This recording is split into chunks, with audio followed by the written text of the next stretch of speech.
சாச்சி இங்க அலைஞ்சி திரிஞ்சுதான் வருதாச்சு இப்ப குழம்பிதான் மூடி போச்சு வாலிபத்தான் திரும்ப வருமா அப்ப அதிகம் இருக்கலாம் அதை வச்ச பின்புதான் பூமால அப்படி ஒரு அவதியுமா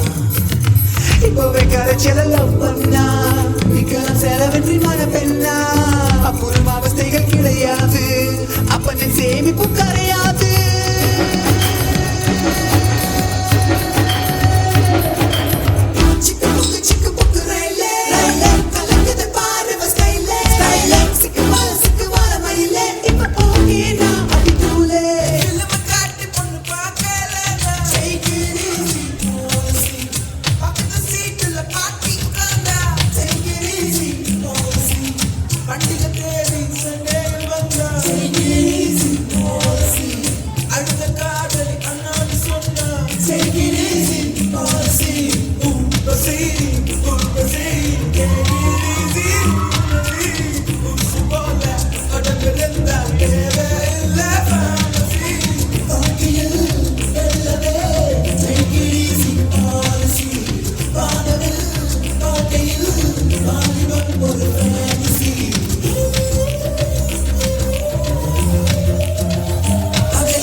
கண்ணடி பண்ண பயன் சுதந்திரம் மட்டும் இல்லாமல் சொர்க்கமே இருந்தும் என்ன பயன் ஃபிகர்கள் யாரும் இல்லாமல் வகுப்புகள் இருந்தும் என்ன பயன்